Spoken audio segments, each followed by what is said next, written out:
Welcome to my second vlog, I guess, or podcast. I don't really know what to call it since it's a live drawing.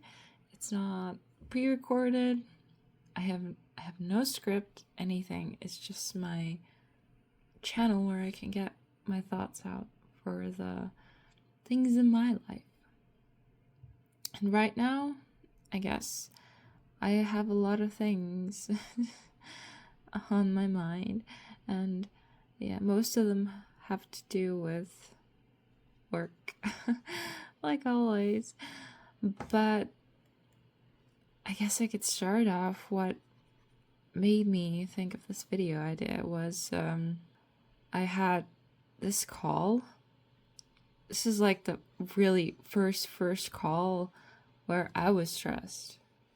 I haven't really had these kind of calls where you're like, oh, we have to get there so fast, like someone could be like in serious trouble. And it was a call about a little kid that fell out of a window, and it was also really the first time I had to ride the cars. And they don't teach you these kind of things. They don't teach you how to drive. You can take lessons, but it's not at the start of your career, before your career, that you can take them. Like, we don't get taught these things in college, you know? Like, not everyone has a driver's license, so I guess it's not really mandatory.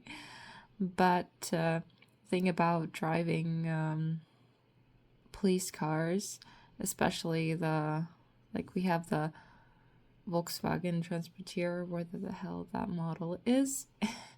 Those things, they do not turn. You go high speeds, they don't turn. And I guess I could do a little sketch as I guess it was my first near-death experience with these things. I say it as a joking way, but it's serious. Like, since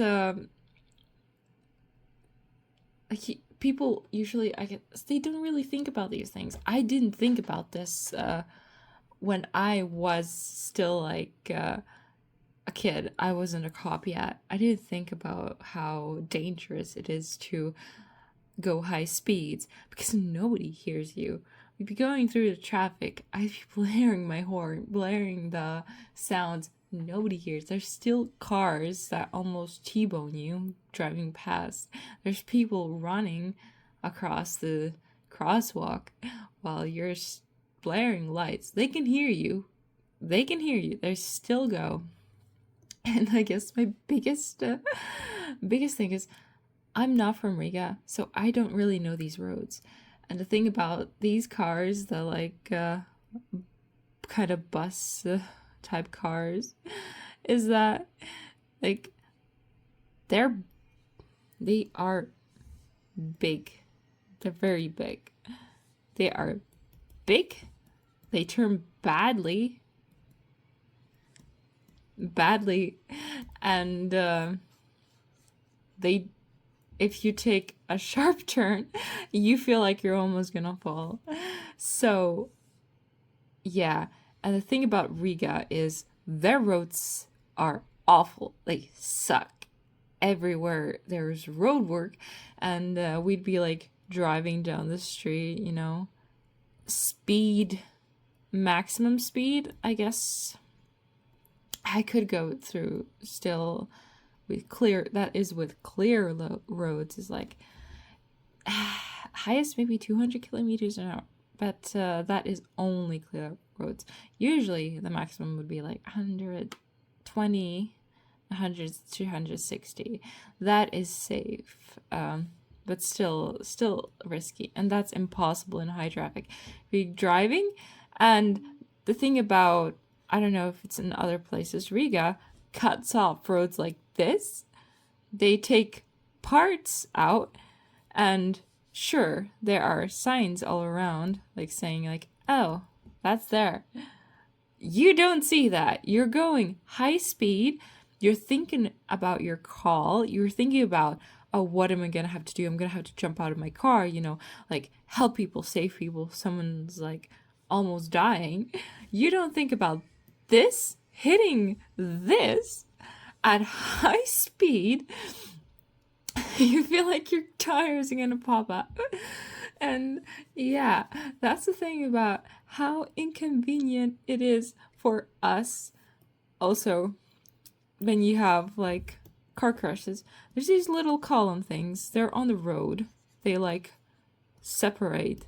They're metal. There's traffic here. There's traffic here. Cars going down here. Cars going down here. Well, the other way. And yeah, and there's nothing in between. So there's a crash here. Cars, they can't go there. They can only go here. So we have to write this scene as fast as we can, because there's a huge line here and everyone is angry at you. They're beeping at you. And then there's drivers that drive in front of these cars to get there and then cause even more dangerous situations. And I hate these things. I hate them. Absolutely hate them. I hate these roads as well. Absolutely hate them. And what I hate the most did we get? There's the old brick roads. There's like speed limit is 30 kilometers an hour. Hit these roads, your car is basically going like this. Up. Like jumping up, jumping down, and when you sit in the damn seat, you're practically also jumping out of your seat no matter how you're driving. You're practically flying. and yeah, I had a lot of thoughts that day because we were very short-staffed due to some like sport events and stuff, and everyone is away, and it leaves us, a couple of cop cars, and we have to zoom from one side of the city to the other side of the city, and it is insane, especially with these roads. Don't get me started on the tracks, train tracks or tram tracks. The tram tracks are awful with these cars as well. Since I slipped my tire like around here, and my car went like that. And on like 100 kilometers an hour. That is not fun. So yeah, and I also went over here on like 80 kilometers an hour, and then I think I really messed up the tires that day. And not to mention, especially this is a night shift, we were tired. During night shifts, your brain is practically mush. So yeah, and due to the tiredness and everything, like, and the dark does not help with this, because I hit this in the dark. I hit this and I realized, oh, I have to brake as fast as I can. And the thing about these cars is, if you brake, you can't push the pedal like as far, because these cars are made so you can drive as fast as you can.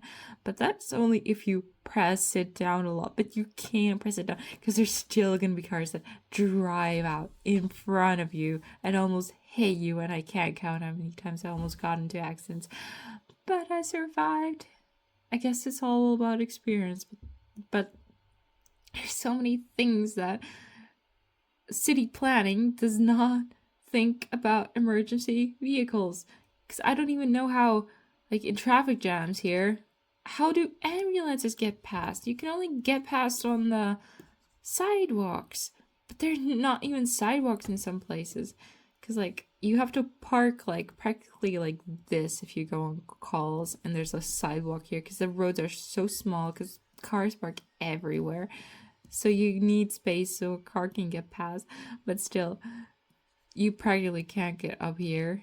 Then you have to drive back down, break the car some more. And it's no wonder our cars break down so often. They don't survive in Riga at all.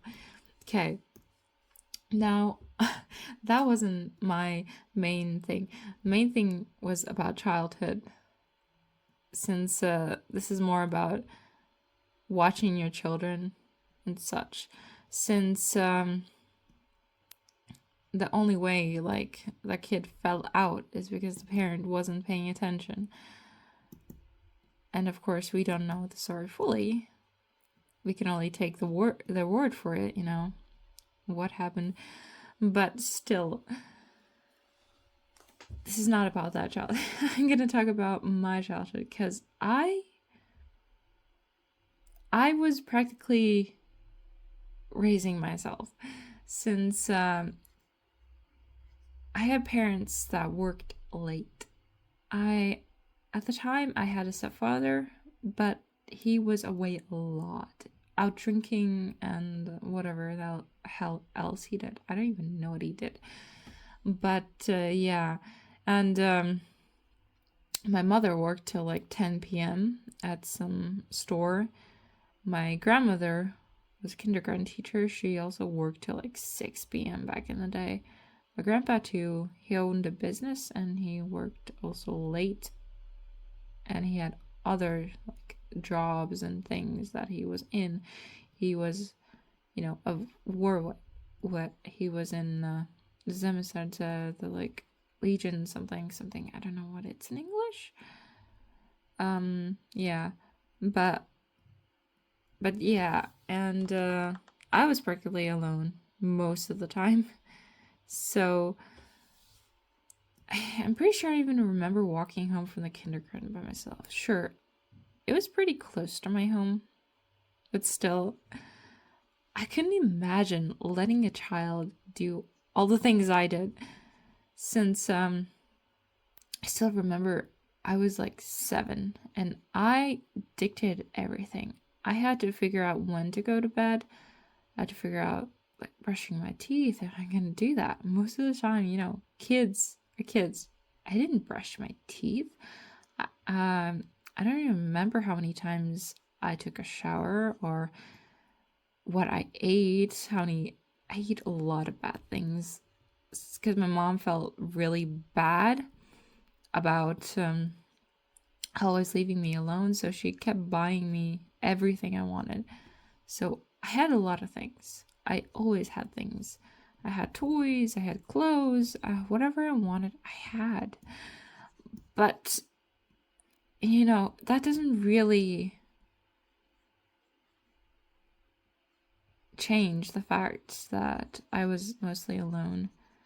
But I didn't see that as anything bad, That was my life. I didn't know anything else. And, yeah.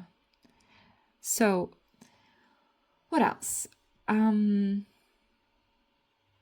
So yeah, I used to eat only like sandwiches, because that was the one thing I knew how to make. So I'd use the toaster. That was my favorite thing. And I would usually like watch cartoons or whatever. And at some point, my school life got pretty bad, so I started skipping. Most of the time, my mom did fight me on this, but at some point, she just said, whatever. Then it was on me if I went to school or if I didn't go to school, if I kept my homework up.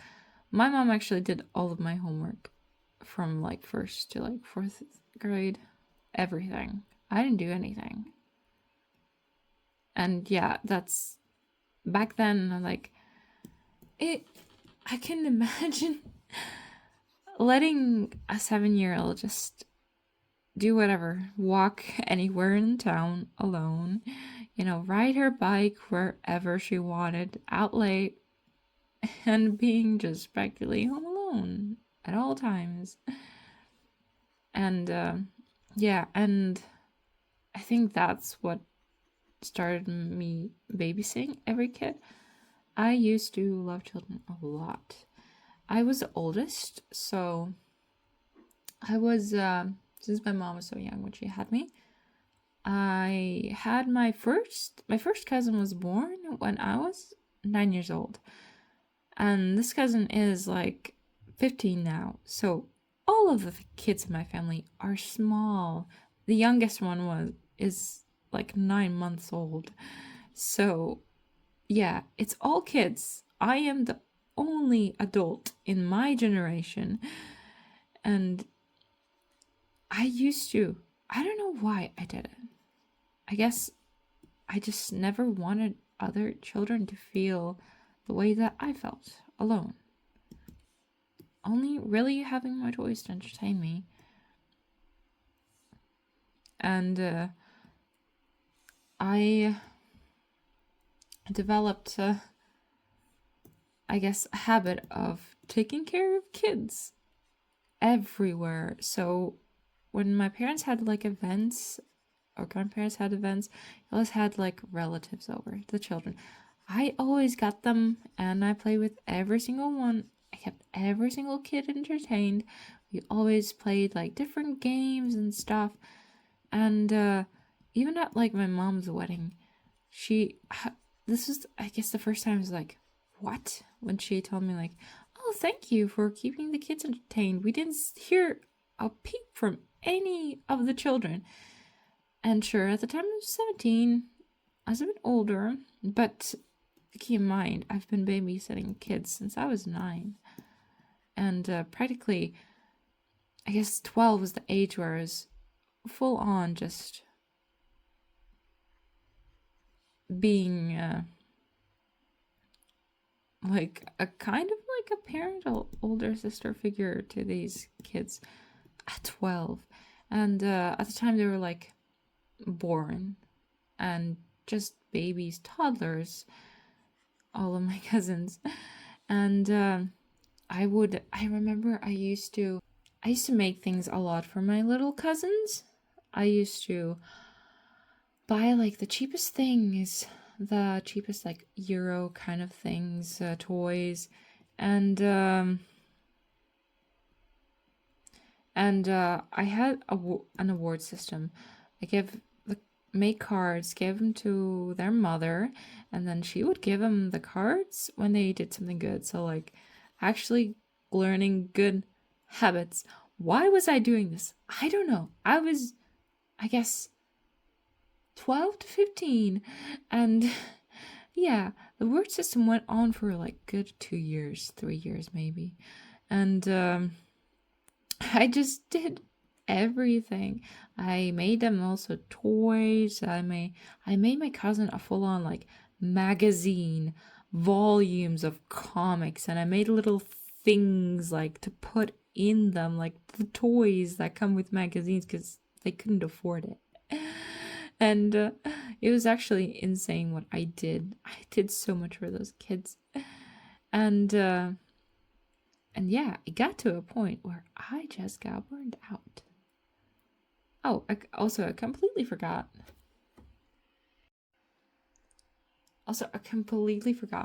But those were not the only kids I took care of. I mentioned that my grandmother was a kindergarten teacher. Well, I used to go to the kindergarten, and I used to take care of those kids as well, every single time after school. But actually, funny story, this started when I was 5. I was in this kindergarten from age 5, and I was taking care of babies. Well, they're like, I think they were 4 years older than me. So yeah, they would have been like 1 then, diapers. And I watched these kids grow up till they finished kindergarten at they finished kindergarten at 6, 7 years old. And yeah, I took care of these kids as well. Mind you, two kindergarten groups. So till I was like 12, I took care of these kids. I played with them. I made them like little things, like coloring pages that I could draw, and I loved it so much. I loved being able to take care of these kids and make sure like that they were happy, content, and maybe, yeah, looking back, it was maybe neglect and such, since I did take a lot of responsibility as a child. And yeah, I got burnt out very badly. And it was like during COVID, I didn't want to see any child ever again. I just got to a point where I just couldn't. And I guess that's insane. Very insane for a kid to like get burned out from caretaking. It's something that I guess it should never happen. Sure, I chose it, but no adult ever told me like, oh, you're gonna get burned out. Maybe you shouldn't like take care of these kids every single time. No. I didn't know that. I didn't think about that. I was a child. I didn't know that. I wasn't even equipped to like take care of these kids. Why was I taking care of these kids? Why was I trusted with children for full hours at a time? Anything could have happened. They could have choked. I wouldn't have been able to do anything. There's a certain, I guess, like danger. Me taking kids to parks, like babysitting them as well. And yeah, there's I guess there's a lot of irresponsibility. But there's like a difference. Because when I was a kid, nobody watched me. Nobody played with me. But now, like, what shocked me the most was when I saw, like, my grandmother called my cousin. She calls my cousin a lot. My grandmother has never called me. I think she's called me once, but that was telling me like, oh, that she left the gate open or she got a dog. That's it. Like, my mother doesn't even call me. My old stepfather left. My now stepfather also doesn't really talk to me after my parents divorced. I don't know my real father. It's my whole family, I feel like, is full of like, what the hell is even going on? Where is the responsible adult? Why is everyone so strange? It's something I only started realizing when I like finished college. When I was living by myself in college. Because, yeah, I noticed that I learned a lot from my roommates since I kept noticing like, oh, she washes bed sheets like once a week. I don't remember when my mom washed my bed sheets. I guess I had them till like they stank and then they got changed, which is not okay at all. Now I'm an adult and I'm realizing like, oh, that's not normal. Or like taking showers, like I'm pretty sure I washed myself like once a week. I don't know. I don't even remember how often my clothes got washed. And now I was like, oh, that's a bit strange, It is a bit strange. And I guess the strangest part is my mother. Like, my like favorite thing as a child was to imagine that I had a different family, that I was living with different people, and